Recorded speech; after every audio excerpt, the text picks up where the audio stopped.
அன்பு மாணவ செல்வங்கள் அனைவருக்கும் வணக்கம். தொடர்ச்சியாக 2ஆம் நிலை காவலர் தேர்வில் கேட்கக்கூடிய முக்கியமான பொது அறிவு வினாக்களை நம்ம பார்த்துட்ருக்கோம். இன்றைக்கும் நம்ம 80 பொது அறிவு வினாக்கள் பார்க்க போகிறோம். இது தேர்வு எண் 7. இந்த 80 பொது அறிவு வினாக்கள் எந்த பாடத்திட்டத்திலேருந்து எடுத்திருக்காங்க அப்படின்னு சொல்லி பார்க்கும்போது ஐரோப்பியர்களுடைய வருகை, சரிங்களா, ஆங்கிலேயர்களுடைய நிர்வாக முறை, இந்த நிர்வாக முறைக்கு எதிராக இந்தியாவில் தொடக்க காலத்தில் நிகழ்ந்த கிளர்ச்சிகள், அதிலையும் குறிப்பாக பார்க்க போனால் தென்னிந்திய கிளர்ச்சி அப்படி இல்லைனா பாளையக்காரர்கள் புரட்சின்னு சொல்லுவாங்க, சரிங்களா, அது வேலூர் கழகம், பெரும் புரட்சி, இது ஓரியன்டாக இன்றைக்கி நம்ம பார்க்க போகிறோம். இது மட்டும் இல்லாமல் நம்ம இந்தியாவில் தோன்றிய, சரிங்களா, சமூக சீர்திருத்த இயக்கங்கள், அதனுடைய பங்களிப்பு, இதை பற்றி தான் கேள்விகள் இருக்க போகுது, சரிங்களா. இந்த கேள்விகள் எல்லாம் பார்க்குறதுக்கு முன்னாடி ஒரு சின்னதாக ஒரு குட்டி கதை நம்ம பார்த்துட்டு வந்துடலாம்.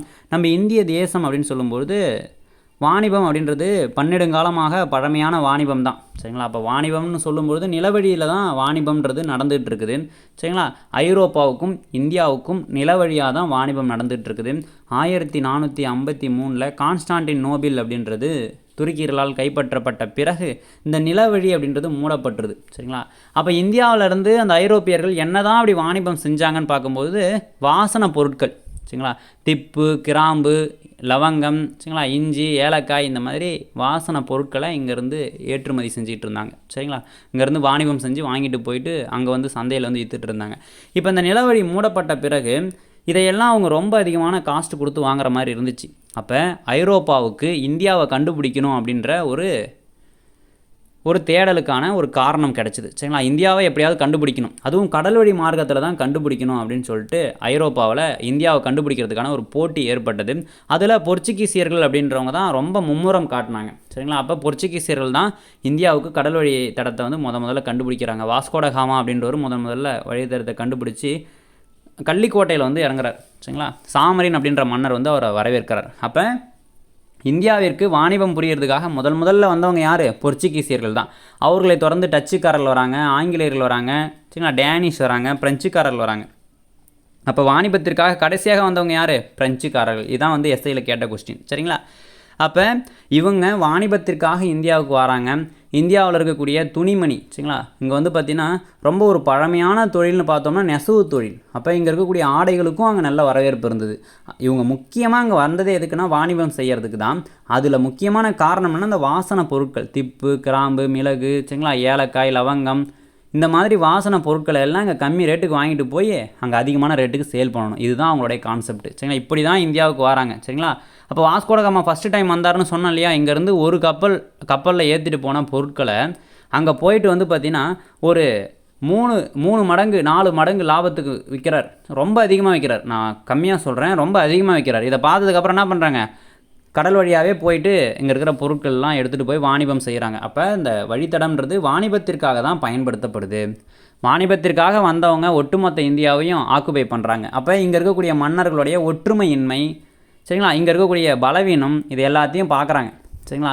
குறிப்பாக முகலாய சாம்ராஜ்யம்ன்றது ஒட்டுமொத்த இந்தியாவையும் ஆக்குபை பண்ணி அவங்க தான் வந்து பார்த்திங்கன்னா ரூல் பண்ணிகிட்டு இருக்காங்க. அப்போ அவங்களும் வீக் ஆகிடுறாங்க, சரிங்களா. அவுரங்கசீப்புக்கு அப்புறம் முகலாயர்கள் ஒன்றும் இல்லாமல் ஆயிடுறாங்க, சரிங்களா. அப்போ பார்த்துட்ருக்காங்க, இதெல்லாம் ஆங்கிலேயர்கள் பார்த்துட்ருக்காங்க, சரிங்களா. மராத்தியர்களுடைய எழுச்சின்றது முகலாயர்களுடைய வீழ்ச்சிக்கு வழிகோடுது. அகமது ஷா அப்தாலியுடைய படையெடுப்புக்கு அப்புறம் மராத்தியர்களும் ஒன்றும் இல்லாமல் ஆயிடுறாங்க. அப்போ ஆங்கிலேயர்கள் தங்களுடைய அரசியல் ஏகாதிபத்தியத்தை தொடங்குறாங்க, அரசியல் ஆதிக்கத்தை வந்து ஏற்படுத்துகிறாங்க. மதராஸ், பம்பாய், கொல்கத்தா, இந்த 3 இடத்த தலைநகராக கொண்டு வாணிபம் செஞ்சுட்டு இருந்தாங்க இல்லையா. இந்த இடத்தெல்லாம் ரொம்ப ஸ்ட்ராங் ஃபவுண்டேஷன் பண்ணுறாங்க, சரிங்களா.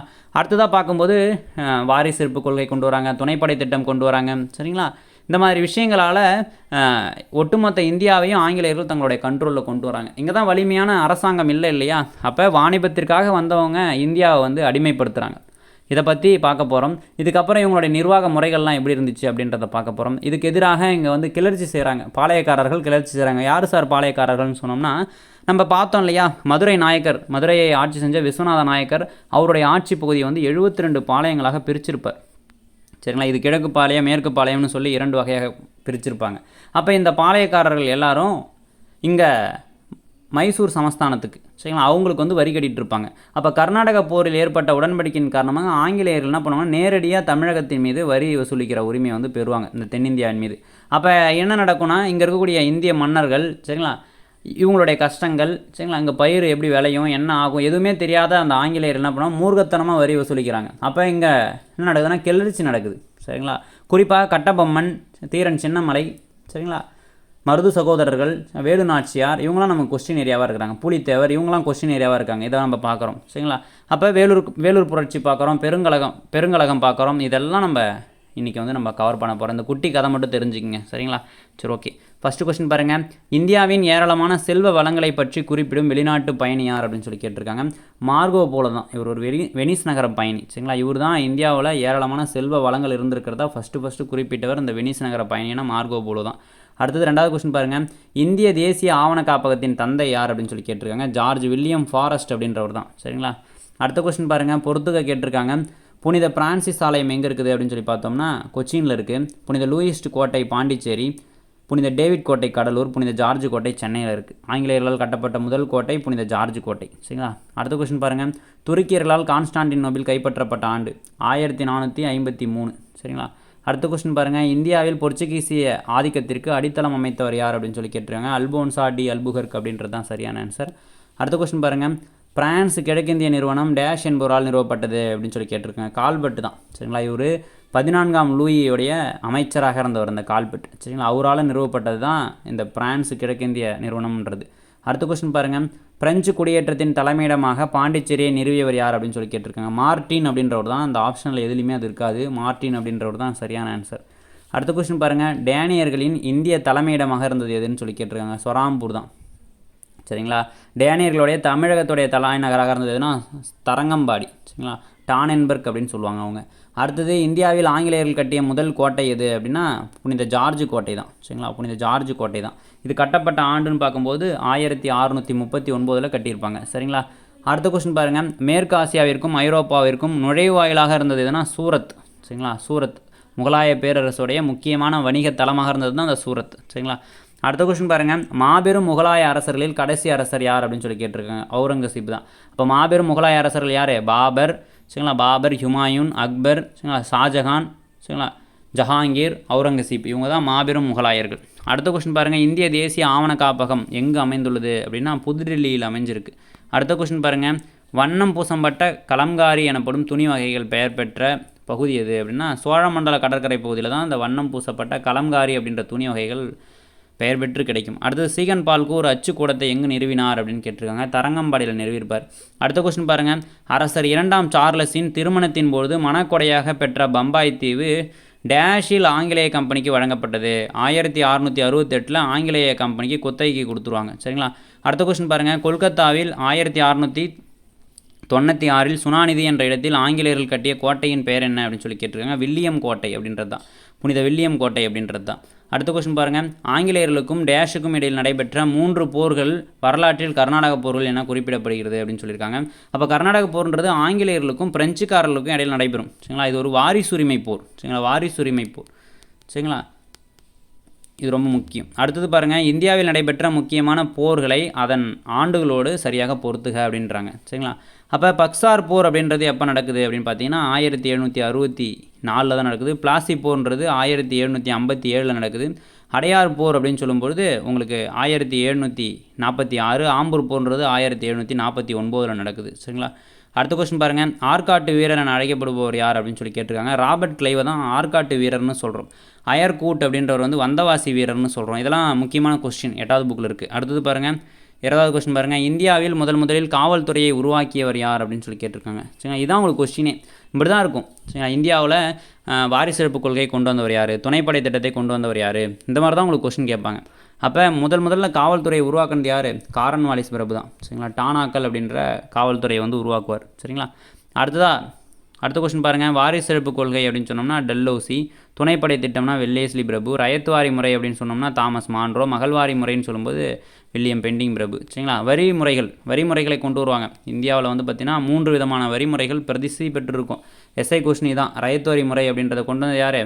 தாமஸ் மான்ரோ தான். இதனுடைய பொருள் என்னென்னா உழவன் அப்படின்றது தான். இதுதான் எஸ்ஐயில் கேட்ட கொஸ்டின். அப்போ 3 வரி நிலையான நிலவரி அப்படின்றத வங்காளத்தில் வந்து காரன்வாலிஸ் பிரபு அப்படின்றவர் கொண்டு வர்றாரு. நிலையான நிலவரி திட்டம். அடுத்ததான் வந்து பார்த்திங்கன்னா மகள்வாரி முறை அப்படின்ற முறை வந்து வில்லியம் பெண்டிங் பிரபு பஞ்சாப் பகுதியில் கொண்டு வந்திருப்பார். ரயத்வாரி முறைன்றதை தாமஸ் மான்ரோன்றவர் மதராஸ் மாகாணத்தில் கொண்டு வந்திருப்பார். சரிங்களா? அடுத்தது பாருங்கள் 22வது கொஸ்டின், பக்சார் போரின் முடிவில் ஏற்பட்ட உடன்படிக்கை என்ன அப்படின்னு சொல்லி கேட்டிருக்காங்க. சரிங்களா, பக்சார் போர் முடிவில் அலகாபாத் உடன்படிக்கை அப்படின்றது தான் நடைபெற்றிருக்கும். அடுத்தது பாருங்கள், மராத்திய பேரரசின் கடைசி பேஷ்வா யார் அப்படின்னு சொல்லி கேட்டிருக்காங்க. 2ஆம் பாஜிராவ் அப்படின்றது தான் சரியான விடை. அடுத்த கொஸ்டின் பாருங்கள், வங்க மொழியில் நீல்தர்பன் என்ற நாடக நூலினை இயற்றி அவுரி சாகுபடியாளர்களின் துயரங்களை வெளிப்படுத்தியவர் யார் அப்படின்னு சொல்லி கேட்டிருக்காங்க. தீனபந்து மித்ரா அப்படின்றவர் தான் அந்த நீல்தர்பன் அப்படின்ற நாடகத்தை வந்து இயற்றியிருப்பார். சரிங்களா, அடுத்த கொஸ்டின் பாருங்கள், 1863 ஐசிஎஸ் தேர்வில் தேர்ச்சி பெற்ற முதல் இந்தியர் யார் அப்படின்னு சொல்லி கேட்டிருக்காங்க. சத்யேந்திரநாத் தாகூர் அப்படின்றது தான். இது வந்து 8வது புக்கில் இருக்குது, முக்கியமான பாக்ஸ் கொஸ்டின் இது. அடுத்தது பாருங்கள் 26வது கொஸ்டின் பாருங்கள், இந்தியாவில் ஆங்கிலேயர்களின் ஆதிக்கம் உண்மையில் நிறுவப்பட காரணமான போர் எது அப்படின்னு சொல்லி கேட்டிருக்காங்க. சரிங்களா, அப்போ இதுக்கு சரியான ஆன்சர் வந்து பார்த்திங்கன்னா பக்சார் போர் அப்படின்றது தான். ஃபஸ்ட்டு பிளாசி போர் நடக்கும் 1757.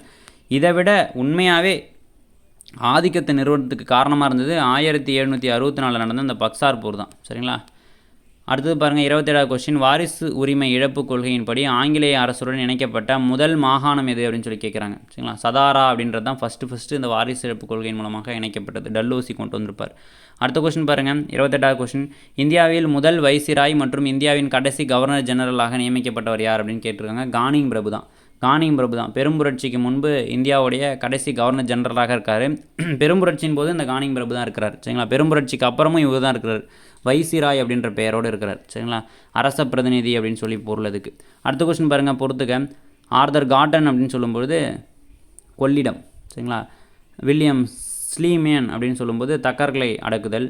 வில்லியம் பெண்டிங் பிரபுன்னும் போது சதி அப்படின்ற உடன்கட்டை ஏறும் வழக்கத்தை வந்து ஒழிக்கிறாரு. காரன்வாலிஸ் பிரபுன்றவர் சமஸ்கிருத கல்லூரியை வந்து ஏற்படுத்தியிருப்பார். அடுத்த கொஸ்டின் பாருங்கள் 30வது கொஸ்டின், டேஷ் என்பவரின் முயற்சியால் இந்தியாவில் சதி எனும் உடன்கட்டை ஏறும் வழக்கம் வந்து ஒழிக்கப்பட்டது அப்படின்னா ராஜாராம் மோகன் ராயோடைய முயற்சியால் தான். 1829 அந்த சதி அப்படின்ற உடன்கட்டை ஏறும் வழக்கத்தை வந்து ஒழிச்சிருப்பாங்க. அடுத்த கொஸ்டின் பாருங்கள், விஸ்வநாத நாயக்கரின் தந்தையின் பேர். இது நமக்கு தேவையில்லப்பா, இது நம்ம பிசி கேட்க மாட்டாங்க. அடுத்த கொஸ்டின் பாருங்கள், இந்தியாவில் ஆங்கிலேயர்களுடன் போரிட்டு அவர்களை தோற்கடித்த முதல் இந்திய மன்னர் யார் அப்படின்னு கேட்டிருக்காங்க. பூலித்தேவர் தான். சரிங்களா, அடுத்த கொஸ்டின் பாருங்கள், முன்னாள் பாண்டிய பேரரசின் அனைத்து சிற்றரசர்களும் டேஸ் பாளையங்களாக விஸ்வநாத நாயக்கர் பிரித்தார் அப்படின்னா 72 பாளையங்களாக பிரிக்கிறார். சரிங்களா, அடுத்த கொஸ்டின் பாருங்கள், வேலு நாச்சியார் டேஸ் என்ற ஒரு பெண்கள் படையை உருவாக்கினார். குயிலி இதன் தலைவராக தேர்ந்தெடுக்கப்பட்டார் அப்படின்னு சொல்கிறாங்க. உடையாள் அப்படின்ற பெண்கள் படை பிரிவு. சரிங்களா, அடுத்தது பாருங்கள் 35வது கொஸ்டின், பாளையக்காரர் முறை முதலில் டேஷ் பேரரசால் நடைமுறைப்படுத்தப்பட்டது. காக்கத்திய பேரரசில் நடைமுறைப்படுத்தியிருப்பாங்க. அதை பார்த்து தான் நம்ம மதுரை ஆட்சி செஞ்ச விஸ்வநாத நாயக்கர் தன்னுடைய அமைச்சர் அரியநாதன் கூட ஆலோசித்து இந்த பாளையக்காரர் முறையை வந்து கொண்டு வந்திருப்பாங்க. சரிங்களா, அடுத்த கொஸ்டின் பாருங்கள், வேலு நாச்சியார் டேஸ் அரசருடைய மகள் ஆவார் அப்படின்னு இருக்காங்க. ராமநாதபுரம் அரசர். சரிங்களா, செல்லமுத்து சேதுபதியுடைய ஒரே மகள் தான் அந்த வேலு நாச்சியார். சரிங்களா, அடுத்தது பாருங்கள், வேலூர் புரட்சிக்கு உடனடியான காரணமாக அமைந்த நிகழ்வு எது அப்படின்னு சொல்லி கேட்டிருக்காங்க. வேலூர் புரட்சிக்கு உடனடியான காரணம் புதிய வகை தலைப்பாகை. சரிங்களா, புதிய வகை தலைப்பாகையை வந்து அறிமுகப்படுத்துனது தான். அடுத்த கொஸ்டின் பாருங்கள், ஆங்கிலேய செல்வாக்கின் தாக்கத்திற்கு ஆட்பட்ட முதல் மாகாணம் எதுன்னு கேட்டிருக்காங்க. வங்காளம் தான். ஆங்கிலேயர்களுடைய செல்வாக்கின் தாக்கத்திற்கு ஆள்பட்ட முதல் மாகாணம் வங்காளம். அடுத்த கொஸ்டின் பாருங்கள், 1857 பெரும்புரட்சிக்கு பின் முகலாய பேரரசின் கடைசி மன்னரான 2ஆம் பகதூர் ஷா எங்கே வந்து நாடு கடத்தப்பட்டார் அப்படின்னு சொல்கிறாங்க. ரங்கூன். சரிங்களா, ரங்கூன் இல்லைனா பர்மான் கூட சொல்லுவாங்க. அதுக்கு வந்து நாடு கடத்தப்பட்டிருப்பாங்க. சரிங்களா, அடுத்த கொஸ்டின் பாருங்கள், 1857 பெருங்கழகத்தை பராக்பூரில் சரிங்களா முதலில் தொடங்கிய இராணுவ வீரர் யார் அப்படின்னு சொல்லி கேட்டிருக்காங்க. மங்கள் பாண்டே தான். சரிங்களா, மார்ச் மாதம் 29ஆம் தேதி தன்னுடைய உயர் அதிகாரியை சுட்டு கொன்று இந்த பெரும்புரட்சி வந்து தொடங்கியிருப்பார் இந்த மங்கள் பாண்டே. அடுத்த கொஸ்டின் பாருங்கள், 41வது கொஸ்டின், தவறான இணையை கண்டறிங்கன்னு சொல்கிறாங்க. சரிங்களா, துண்டாஜின்னு சொல்லும்போது மைசூர், கேரளவர்மான மலபார், கோபால நாயக்கர் திண்டுக்கல், மருதுபாண்டியன்றது எட்டயபுரம்னு கொடுத்துருக்காங்க. இது தப்பு. மருதுபாண்டியன்னு சொல்லும்போது சிவகங்கை. சரிங்களா, அடுத்த கொஸ்டின் பாருங்கள், உலகின் மிக பழமையான நாலந்தா பல்கலைக்கழகம் எந்த மாநிலத்தில் அமைந்துள்ளது? பீகாரில் அமைஞ்சிருக்கு. சரிங்களா, அடுத்த கொஸ்டின், பண்டைய இந்திய நகரங்களான தட்சசீல இடிபாடுகளை கண்டுபிடித்த தொல்லியல் ஆராய்ச்சியாளர் யாருன்னு சொல்லி கேட்டிருக்காங்க. இது வந்து உங்களுக்கு 8வது புக்கில் அலெக்சாண்டர் கன்னிங்ஹாம்னு கொடுத்துருக்கு. 11th புக்கில் வந்து பார்த்திங்கன்னா சார்லஸ் மேசன் கொடுத்துருக்கோம். நம்ம இந்த புக்கில் இருக்கிறதே எடுத்துக்கலாம். சரிங்களா, அலெக்சாண்டர் கன்னிங்ஹாம் தான் கரெக்டான ஆன்சர். அடுத்தது பாருங்கள், இந்தியாவில் நவீன கல்வி முறையை தொடங்கிய முதல் ஐரோப்பிய நாடு எதுன்னு சொல்லி கேட்டிருக்காங்க. போர்ச்சுகீசியர்கள் தான். சரிங்களா, அடுத்த கொஸ்டின் பாருங்கள், பள்ளிகளில் மதிய உணவு திட்டத்தை அறிமுகம் செய்யப்பட்ட ஆண்டு 1956 தான் காமராஜர் பள்ளிகளில் மதிய உணவு திட்டத்தை வந்து அறிமுகப்படுத்துகிறார். அடுத்த கொஸ்டின் பாருங்கள், டேஷ் ஆண்டு வெளியிடப்பட்ட உட்ஸ் கல்வி அறிக்கை இந்திய கல்வியின் மகாசாசனம் என அழைக்கிறோம் அப்படின்னு சொல்லியிருக்கிறாங்க. 1854 வெளியிடப்பட்ட உட்ஸ் கல்வி அறிக்கை தான். சரிங்களா, அடுத்த கொஸ்டின் பாருங்கள், இது உங்களுக்கு எஸ்ஐயில் கேட்ட கொஸ்டின். வர்தா கல்வி திட்டத்தினை 1937 உருவாக்கியவர் யார் அப்படின்னா காந்தியடிகள். சரிங்களா, காந்தியடிகள். அடுத்த கொஸ்டின் பாருங்கள், பருத்தி உற்பத்தியின் பிறப்பிடம் இந்தியா என்று கூறிய வரலாற்று அறிஞர் யார் அப்படின்னு சொல்லி கேட்டிருக்காங்க. எட்வர்ட் பெயின்ஸ் அப்படின்றது தான் கரெக்டான ஆன்சர். சரிங்களா, எட்வர்ட் பெயின்ஸ் அப்படின்றது தான் கரெக்டான ஆன்சர். அடுத்த கொஸ்டின் பாருங்கள், பொறுத்துக்க கேட்டிருக்காங்க. டாக்கா அப்படின்னு சொல்லும்போது மஸ்லின் ஆடைகள், வங்காளம்னா தகரம், சௌராஷ்டிரானா வெண்கலம், கான்பூர்னா கம்பளி மற்றும் தோல் தொழிற்சாலை. அடுத்த கொஸ்டின் பாருங்கள், 50வது கொஸ்டின். பின்வருவனவற்றுள் மக்களின் எந்த செயல்பாடுகள் கைவினைகளில் சாராதவை அப்படின்னு சொல்லி கேட்டிருக்காங்க. கைவினை தொழிலில் சாராது எதுனா இரும்பை உருக்குதல் அப்படின்றது தான், மற்றதெல்லாம் கைவினை தொழில்கள் தான். அடுத்தது பாருங்கள், டேஸ் தொழில் இந்தியாவின் பழமையான தொழிலாகும். நெசவு தொழில். சரிங்களா, இதெல்லாம் 8வது புக்கில் இருக்குது, ரொம்ப முக்கியம். நெசவு தொழில் தான் இந்தியாவுடைய மிக பழமையான தொழில். அடுத்த கொஸ்டின் பாருங்கள், இந்தியாவில் இருப்பு பாதை போக்குவரத்து அறிமுகப்படுத்தப்பட்ட ஆண்டு 1853. மும்பை டு தானே. சரிங்களா, அங்கே தான் ஃபஸ்ட்டு ரயில் போக்குவரத்து அறிமுகப்படுத்துகிறாங்க. அறிமுகப்படுத்தின ஆங்கிலேய பிரபு யாருன்னா டல்ஹௌசி பிரபு தான். சரிங்களா.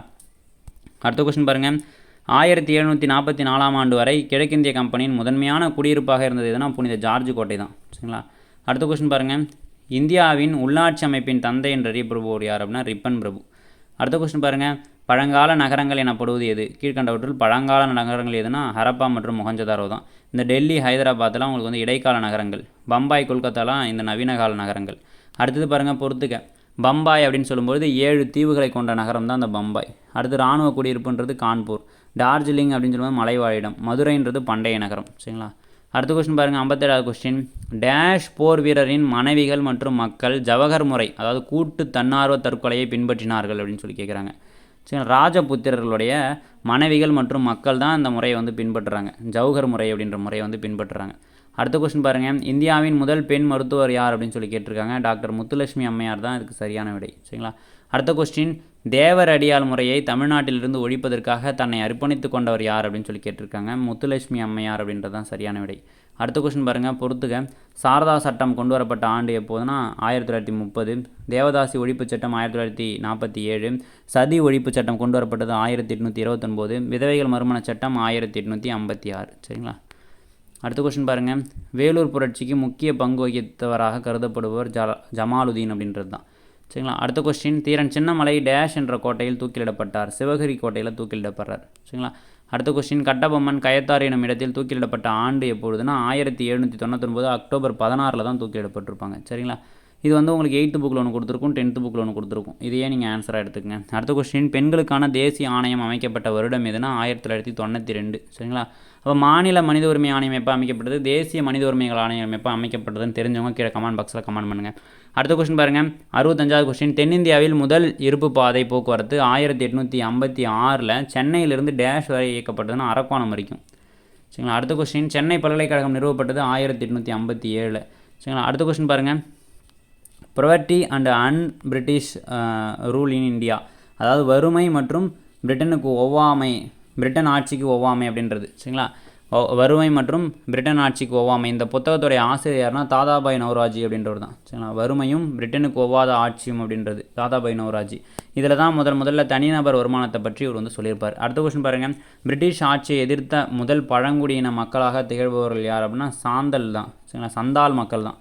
அடுத்த கொஸ்டின் பாருங்கள், 1600 ஆங்கில கிழக்கிந்திய கம்பெனிக்கு அனுமதி பட்டயம் வழங்கிய இங்கிலாந்து மகாராணி யார் அப்படின்னு சொல்லி கேட்டிருக்காங்க. சரிங்களா. எலிசபெத் ராணி அப்படின்றது தான் சரியான விடை. சரிங்களா. விக்டோரியா மகாராணி யார் 1858. சரிங்களா, ஒரு பேரறிக்கை வெளியிட்டிருப்பாங்க. சரிங்களா. அடுத்த கொஸ்டின் பாருங்கள், தமிழ் அச்சு பதிப்பின் தந்தை என்று அழைக்கப்படுபவர் யார் அப்படின்னா ஹென்ரிக்ஸ் அப்படின்றது தான் சரியான விடை. அடுத்த கொஸ்டின், 3வது கர்நாடக போர் எந்த உடன்படிக்கையின்படி முடிவுக்கு வந்தது அப்படின்னு சொல்லி கேட்டிருக்காங்க. பாரிஸ் உடன்படிக்கையின்படி முடிவுக்கு வந்தது. அடுத்த கொஸ்டின் பாருங்கள், இந்தியாவிற்கு வருகை புரிந்த ஐரோப்பியரை சரியான கால வரிசைப்படி பொருத்தவும் அப்படின்னு சொல்லியிருக்காங்க. டச்சுக்காரர்கள் அப்படின்னு சொல்லும்பொழுது சரிங்களா, டச்சுக்காரர்கள் 1602, ஆங்கிலேயர்கள் 1600, டேனியர்கள் 1616, பிரெஞ்சுக்காரர்கள் 1664. அப்போ உங்களுக்கான எஸ்ஐ கொஸ்டின் என்ன, வாணிபத்திற்காக இந்தியாவிற்கு கடைசியாக வருகை புரிந்த ஐரோப்பிய நாடு எதுனா பிரெஞ்சுக்காரர்கள் தான். அதுதான் உங்களுக்கான கொஸ்டின். இதை நீங்கள் படிச்சிருந்தாலே எழுதியிருக்கலாம். சரி, அடுத்த கொஸ்டின் பாருங்கள், ஜீரி நீதி அதிகார முறை என்ற முறையை வங்காளத்தில் கொண்டு வந்தவர் யார் அப்படின்னா வில்லியம் பெண்டிங் பிரபு தான் கொண்டு வராப்பில். அடுத்த கொஸ்டின் பாருங்கள், உயர்நீதிமன்றத்தின் முதல் இந்திய தலைமை நீதிபதி யார் அப்படின்னு சொல்லி கேட்டிருக்காங்க. திருவாரூர் முத்துசாமி அப்படின்றது தான் சரியான விடை. சரிங்களா, திருவாரூர் முத்துசுவாமி அப்படின்றது தான் சரியான விடை. சாம்பிராணி எந்த பகுதியில் அமைந்துள்ளதுன்னா பீகாரில் அமைஞ்சிருக்கு. சரிங்களா. மகள்வரி முறை எந்த பகுதியில் செய்து கொள்ளப்பட்டது அப்படின்னா பஞ்சாப் பகுதியில் செய்து கொள்ளப்பட்டது. அடுத்த கொஸ்டின் 77வது கொஸ்டின் பாருங்கள். ஆங்கிலேயர்களால் நிலவரி திட்டம் சரிங்களா நிரந்தர நிலவரி திட்டம் எந்த பகுதியில் செய்து கொள்ளப்பட்டது அப்படின்னு சொல்லி கேட்டிருக்காங்க. வங்காளத்தில் தான். சரிங்களா. காரன்வாலிஸ் பிரபு அப்படின்றது தான் அந்த நிலையான நிலவரி திட்டத்தை அறிமுகப்படுத்துவார். இதுக்கு பல்வேறு பெயர்கள் இருக்குது. ஜமீன்தாரி முறை, ஜாகிர்தாரி, பிஸ்வேஸ்தரா, மல்குஜ்வாரி அப்படின்னு சொல்லி பல்வேறு பெயர்கள் அழைக்கக்கூடியது தான் அந்த நிலையான நிலவரி திட்டம்ன்றது. இதை காரன்வாலிஸ் பிரபு தான் அறிமுகப்படுத்துவார். சரிங்களா. வங்காள பகுதியில். அடுத்த கொஸ்டின் பாருங்கள். கட்டபொம்மனின் முன்னோர்கள் எந்த பகுதியை சார்ந்தவர்கள் அப்படின்னு சொல்லி கேட்டிருக்காங்க. ஆந்திரா பகுதியை சார்ந்தவர்கள். 8வது புக்கில் இருக்குது உங்களுக்கு. சரிங்களா. 1857 பெரும் புரட்சியை கட்டுப்படுத்திய கவர்னர் ஜெனரல் யார் அப்படின்னு சொல்லி கேட்டிருக்காங்க. அப்போ கானிங் பிரபு அப்படின்றவர் தான் அப்போ வந்து கவர்னர் ஜெனரலாக இருந்து இந்த பெரும் புரட்சி வந்து கட்டுப்படுத்தினார். வேலு நாச்சியார் எந்த பகுதியின் ராணின்னு சொல்லி கேட்டிருக்காங்க. சிவகங்கையுடைய ராணி தான் வேலு நாச்சியார். சரிங்களா. அப்போ இன்றைக்கி நம்ம 80 கேள்விகளை பொது அறிவில் பார்த்துருக்குறோம். சரிங்களா.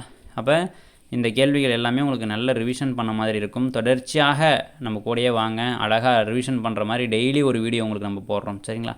ஓகேப்பா, தேங்க்யூ.